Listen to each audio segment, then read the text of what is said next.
Hoy nos acompaña Kevin Brandon López Páez, estudiante del doctorado interinstitucional en educación, en el énfasis en ELT Education. Él es licenciado en inglés y magíster en didáctica del inglés de la Universidad del Tolima. También acaba de culminar una pasantía en Brasil y recientemente obtuvo la aprobación de su proyecto de tesis doctoral. Kevin, qué gusto tenerte con nosotros y bienvenido a los micrófonos de la UD Stereo. Empecemos por el inicio. ¿Cómo llega usted al campo de la educación? ¿Qué lo motivó a embarcarse en el camino de un doctorado? Hola a todas y todos, muchas gracias. Un saludo a todos los oyentes de la UDA Estéreo 90.4 FM. Bueno, yo recuerdo que desde décimo y once, al ser beneficiado con un programa de becas para un centro de idiomas de Ibagué, en ese tiempo 2011, 2012, era muy común que algunas universidades privadas, como en parte de sus proyectos de extensión social, brindaran la oportunidad de que algunos estudiantes sobresalientes en inglés, pues tuvieron la oportunidad de estudiar inglés gratis en uno de sus centros de idiomas, ¿no? Entonces, pues fui seleccionado por mi docente de inglés en ese caso, en ese tiempo. Y bueno, al asistir a las clases yo empecé a ver que la lengua tenía alternativas de enseñanza, sí, que se podía aprender de manera distinta y no de tal vez como una manera tradicional que yo estaba viviendo en ese tiempo en toda primaria y secundaria. En este caso de lengua extranjera, pues es como la organización de estructuras, ¿sí? Y traducción de oraciones sueltas, exacto, así como poco aislado, ¿sí? Entonces empecé a ver que había otras maneras y pues me puse un poco como interesado a me interesé bastante en esto de cómo podríamos enseñar inglés de una manera distinta. Entonces, pues ya tenía mis opciones antes de graduarme y pues bueno, ya al ingresar a la licenciatura, a la maestría en enseñanza del inglés, siempre como que estuve reflexionando si en realidad desde programas de educación profesoral podía haber como mejoras, ¿no? Haber alguna mejora, no tanto en formación disciplinar, sí, como en formación docente. Entonces, a partir de esas observaciones y vivencias que pues yo tuve a lo largo de esos 8 años de estudio, yo evidencié pues que muchos proyectos de aula, monografías de licenciatura y tesis de maestría ponían bastante énfasis en la población estudiantil, ¿sabe? Pero solo un pequeño porcentaje se dedicaba a explorar esas anécdotas diarias que pues los docentes, las docentes viven en su labor diaria, ¿no? Para hacer más efectiva esa enseñanza de lenguas. Entonces, yo recuerdo que estábamos en inicios de pandemia y digamos que en mis pocas horas libres de enseñanza por vía remota, ¿no? Recuerdan que en ese tiempo pues todo era remoto. En el colegio donde yo trabajaba pues tenía muy poco tiempo libre, ¿no? Porque hay que decirlo, en los colegios, sobre todo privados, es bastante la exigencia y la dedicación que le ponemos a las y los docentes del colegio, incluso fuera también de horas laborales, también estamos trabajando y apoyando procesos, ¿no? Entonces, yo creo que poco tiempo o casi nada nos queda para investigar, ¿no? Hemos llegado a la conclusión con algunos colegas también sobre eso. Entonces, en esos momentos libres, yo empecé a leer algunos números actuales de algunas revistas indexadas, que pues son dedicadas a la investigación sobre la enseñanza de lenguas extranjeras y del inglés, ¿no? Entonces, me topé con un artículo sobre temas socioeconómicos y yo dije, algo tocaron en este artículo, pero ¿por qué no se le da tanta importancia ni en la problematización, en el análisis, en la conclusión a esos temas socioeconómicos y al rol de la clase social, ¿no? Entonces yo dije, ¿qué rol tendrá la clase social aquí? Y empecé pues a escoger literatura enfocada en ese tema. Ya venía yo con unos intereses de lectura en mis tiempos libres y ya a leer intencionalmente sobre esto, ¿no? Entonces, pues ya como yo venía con la idea de realizar un doctorado sobre algo enfocado como que aportar a esa discusión de cómo mejorar o hacer más efectiva la educación de las lenguas extranjeras, siempre al salir de la maestría tuve como esta idea, pues yo quería como profundizar y aportar a esa construcción del conocimiento y pues obviamente teorizar sobre un tema que afectara específicamente la pedagogía de las lenguas extranjeras, ¿no? Entonces, pues como ya venía con esa idea, empecé a recuperar literatura sistemática, ya sistemáticamente, ¿no? Sobre este tema. Y terminé armando pues como una especie de bibliografía anotada. Si no tenía pues que presentarla ante algún docente, algún organismo colegiado, nada. Pero pues fue más como mío, ¿no? Muy mío. De pronto pensando como para construir algún artículo, producción intelectual. Entonces empecé a leer intencionalmente sobre esto y establecer como una justificación, una descripción del problema. Luego pues digamos que ya en esos meses por redes sociales veo algo del doctorado interinstitucional en educación. Entonces vi pues que estaban las tres universidades, pero de la Universidad Distrital, al entrar en la página vi las líneas y me llamó más la atención. Entonces yo dije, uy, vemos que muchos temas y mis intereses de investigación van en línea con estos énfasis y líneas, ¿no? Entonces lo que más me gustó también mucho fue los énfasis, ¿no? Fueron los énfasis. Y habían uno de esos enfocados a la enseñanza, a la educación de la enseñanza del inglés, ¿no? Y pues bueno, yo analicé las fechas y postulé mis documentos ya con esa propuesta que yo venía armando sobre temas socioeconómicos, ¿no? Sobre temas de la clase social. Y básicamente así es como entro al doctorado. Ya a las semanas pues se publican los admitidos y vi que estaba admitido, pues obviamente pues me dio bastante felicidad, ¿no? Sabemos que se ganó una convocatoria muy importante de apoyo a pasantías. ¿Qué significó para usted recibir esa noticia y cómo fue todo el proceso para lograrlo? Sí, exacto. Pues recuerdo que ya con la profesora Pilar Méndez, mi directora de tesis, teníamos un destino y profesor anfitrión elegido. En este caso, el profesor Eduardo Diniz de la Universidad Federal de Paraná estaba en línea con lo que yo estaba haciendo, ¿no? Entonces, por otro compañero me enteré que habían ayudas en movilidad para pasantías doctorales internacionales. Entonces, precisamente a los días vi la publicidad también en mi correo en octubre del año pasado. Esa publicidad pues decía que ya estaban abiertas la convocatoria M4 para ayudas a movilidad de estudiantes de posgrados. Entonces leí los términos de la convocatoria, fue lo primero que hice. Alisté los documentos, ¿sí? Empecé a alistar los primeros que tenía como más a mano fácil y pues empecé a construir también, ya venía construyendo el plan de trabajo, ¿no? Entonces, pues una vez el plan de trabajo fue aprobado por el CADE, ya lo que hice fue como realizar las cartas, pues solicitar el favor a los profesores de realizar las cartas y para mi directora de tesis y además, digamos que gestioné esas firmas del profesor, las firmas necesarias del profesor en la Universidad de Paraná, en este caso el profesor anfitrión que iba a recibir y que iba a dirigir mi pasantía, ¿no? Y bueno, demás documentos necesarios para estos mismos. Ya cuando yo vi los resultados me sentí muy feliz, o sea, sí fue bastante felicidad porque siempre es muy generosa la ayuda para realizar esta experiencia y pues ayudar a materializar no solo requisitos doctorales, sino también pues deseos de conocer otras culturas, ¿no? E historias de un país del sur global como lo es Brasil, ¿no?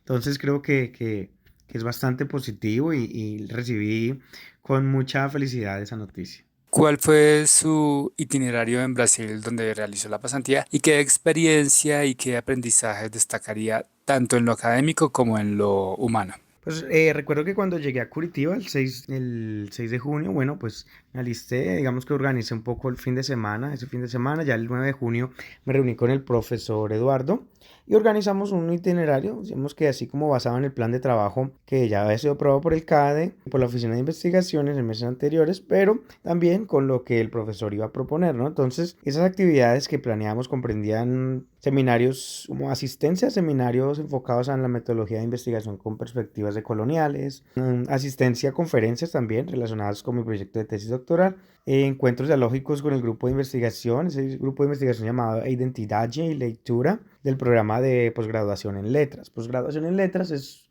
programa de maestría y doctorado en letras, ¿sí? Bueno, también estaba pues una parte central que era la presentación oral de mi proyecto de tesis doctoral. Entonces, ante grupos de investigación, invitados y demás miembros que desearan participar de esa presentación, ¿no? También teníamos ciertas horas, ciertas fechas para tutorías con el profesor Eduardo, ya nosotros dos nomás, y enfocadas pues como en la metodología de mi proyecto de tesis y tal vez como para él ver un poco el trabajo de recopilación de literatura y también un poco de la escritura que yo iba construyendo a lo largo de esos días, ¿no? Y bueno, también había unas charlas con investigadores en el campo de la lingüística aplicada y pues la de colonialidad en la enseñanza del inglés y otras lenguas extranjeras. Yo creo que estas, digamos que todas estas actividades estuvieron cargadas de tanto profesionalismo como experticia. Yo creo que esa construcción de conocimientos confluyó con ética de investigación cualitativa, pero con enfoques de coloniales también y valores ontológicos de las y los investigadores homólogos, ¿no? Porque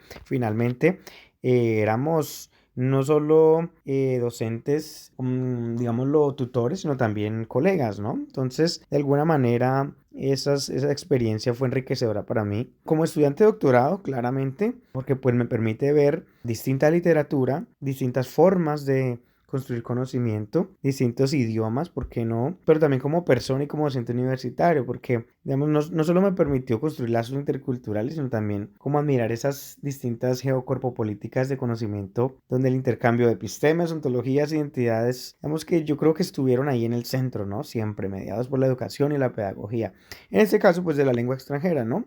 Yo creo que por ser mi primera vez viajando a otro país, yo pude descubrir que hay personas y lugares demasiado maravillosos, digo, o sea, cargados de historia, cultura, marcas coloniales, pero sobre todo de resistencia y reexistencia, ¿sabe? Digamos que yo también pude entender que, aunque nos separan fronteras político-administrativas, ¿cierto? Pues estaba en el mismo sur global y me sentía de alguna manera en casa, ¿no? De alguna manera, pues compartimos ciertas particularidades y bueno, pues yo me sentí bastante bien y como estudiante de doctorado y como persona fue muy enriquecedora la experiencia. Esta oportunidad, digamos que me brinda ahí la Oficina de Investigaciones, la dependencia de Transmovilidad de la Universidad Distrital, pues en temas de movilidad, yo la valoro altamente, la verdad sí la valoré mucho. Yo creo que fue clave en mi desarrollo de ahí de etapas metodológicas de mi proyecto de tesis doctoral, bueno, aunque etapas metodológicas, pero yo creo que en casi todo el proyecto de tesis. Por otro lado, recientemente se aprobó su proyecto de tesis doctoral relacionado con las vivencias de los profesores en inglés. Cuéntenos cómo nace la propuesta de investigación doctoral y de qué se trata los objetivos y la metodología. Sí, el proyecto de tesis fue sustentado el 4 de agosto, afortunadamente fue aprobado y se titula así, ¿no? Las vivencias encarnadas de docentes de inglés al navegar la clasificación social en sus lugares de trabajo. Y bueno, esa propuesta nace a partir de ciertas, digamos que situaciones coloniales que me afectaron, problemáticas que me afectaron cuando estaba trabajando en ciertos colegios, específicamente privados, donde yo veía pues como un trato desigual entre, por ejemplo, habían docentes nativos versus docentes no nativos, entre la crítica y el control de la apariencia de docentes, también como esa desigualdad entre profesores hombres versus profesores mujeres, ¿no? Y tal vez había algo muy específico y era como esa visión heteropatriarcal, heteronormativa que manejaba estos colegios. Entonces hubo bastantes cosas, también el trato de los padres hacia los docentes, esa desautorización, restarle importancia a ciertos docentes. Y bueno, tal vez ese uso excesivo marcado, obsesivo también por solo usar inglés y si usábamos español pues era prohibido, ¿no? Entonces todo, empecé a reflexionar sobre esto y nació también esa propuesta, pero como yo venía con unos bagajes, con una literatura también, eh, como mencioné antes, sobre la clase social, pues esto tuvo bastantes cambios durante los semestres, también por las discusiones en los seminarios con el profe Harold Castañeda, Pilar Méndez y Carmen Guerrero y mis compañeros también, ¿no? Entonces, también con esa literatura con enfoque de colonial me permitió ver que la clase social era un poco reduccionista a las complejidades de la sociedad actual y a las particularidades de mi trabajo, porque no podía abordar o no podía comprender todo, digamos, las múltiples áreas por las que yo había evidenciado tal vez esa exclusión o ese trato desigual, ¿no?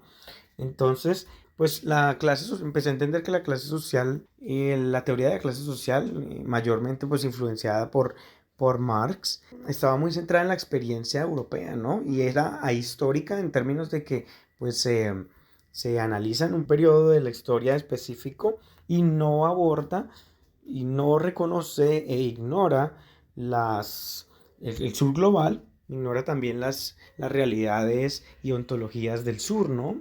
Entonces, pues, digamos que en una de esas lecturas me topo con la teoría de clasificación social de Aníbal Quijano y empezó a conocer un poco, pues, que la clasificación social es esa asignación de las personas a lugares vulnerables y privilegiados también, por disputas de poder, ¿no? Entonces, lo que hacemos o lo que no hacemos da lugar a que nos clasifiquen desde lugares privilegiados o vulnerables por el control ya sea de nuestras múltiples áreas de existencia. Pueden ser economía, subjetividad, raza, género, epistemes, lenguaje. Entonces, a partir de ahí, pues establecí unos objetivos. El primero era identificar conjuntamente con mis colegas participantes, como les llamo, las dimensiones encarnadas de clasificación social aplicadas ya a los docentes de inglés como segundo idioma, como lengua extranjera. Desentrañar también es otro objetivo, desentrañar las respuestas de los docentes de inglés sobre esas vivencias encarnadas, ¿no? Cómo responden ellas y ellos a esos, digamos que esos actos de clasificación social y cómo lo navegan en su día a día, ¿no? Y bueno, el tercer objetivo también comprende como esa correflexionar y interpretar esas respuestas de mis colegas a la clasificación social. Esto se está haciendo desde un diseño de investigación llamado Fenomenología decolonial, apoyado en autores que directa o indirectamente, digamos que lo han representado, como Gloria Ansaldúa y Miñolo. Entonces, si bien no se habla pues que es un enfoque decolonial, pues lo han representado y lo han vivido y lo han construido de manera empírica también. Voy a usar algunos instrumentos decoloniales como son el WhatsAppeo y los encuentros informales y charlas de docentes, ¿no? Que normalmente hacemos cuando estamos fuera del colegio o en los descansos. Y bueno, mis participantes son cuatro participantes, colegas, les llamo porque pues comparten mis mismas, digamos que identidades profesionales y esas relacionalidades que tengo con ellos, pues digamos que me permiten tener una construcción de vivencias bastante rica y única, ¿no? Para finalizar, ¿cuáles son sus expectativas con esta investigación? Claro, sí. Con esta investigación yo espero lograr hacer lo que muchas y muchos colegas de hecho hemos querido por mucho tiempo y es hablar de lo que a veces no se habla, ¿no? A veces decimos que todo está dicho, pero ahí vemos, hay vivencias y hay experiencias que no se discuten o que se mencionan y se dejan en el olvido sencillamente. Entonces lo que espero es revelar esas vivencias que llevamos encarnadas con marcas físicas, emocionales, relacionales y psicológicas que se han dado en las instituciones educativas donde trabajamos o donde normalmente estamos en nuestras labores, ¿no? Con esta investigación, pues yo no espero hablar por nadie, porque cada docente ha contado y están contando lo que viven y cómo navegan esas vivencias de asignación a lugares sociales, digamos, vulnerables o privilegiados, relacionados al control de su economía, espiritualidad, género, autoridad, lenguaje, subjetividades y epistemes, ¿no? En su día a día. Digamos que entendemos que cada vivencia es única, ¿sí? Pero única entendida como un evento que tocó fibras y emociones y dejó secuelas físicas de manera diferente a las de otra u otro colega, ¿no? No entender las únicas con fines universalizadoras o totalizantes, digamos, ¿sí? También espero pues con esta investigación ahondar así como digamos hemos discutido con mi profesora Pilar Méndez, ahondar y detallar en esa filigrana de eventos, relacionalidades, efectos que producen esas vivencias de clasificación social encarnadas. Y pues ya en ese ser metodológico, ontológico, epistemológico y axiológico relacional, también espero encontrar más casos como el de las vivencias de mis participantes colegas, ¿no? Estos casos pues pueden ser de otras disciplinas como el derecho, la psicología, la antropología, empezar una discusión finalmente pues interdisciplinar, ¿no? Porque en últimas pues los paradigmas y posiciones metafísicas que subyacen esa decolonialidad es la relacionalidad epistémica, ¿no? Esa ecología y diálogos interepistémicos, interontológicos necesarios ya para poder comprender mejor las situaciones coloniales o problemáticas que estemos explorando. Kevin, muchas gracias por acompañarnos el día de hoy. Muchas gracias, un gusto también haber tenido la oportunidad de compartir aquí con ustedes en este espacio de difusión y bueno, construcción de seres y saberes. Un abrazo a todos los oyentes de la UD Estéreo y que tengan feliz semana.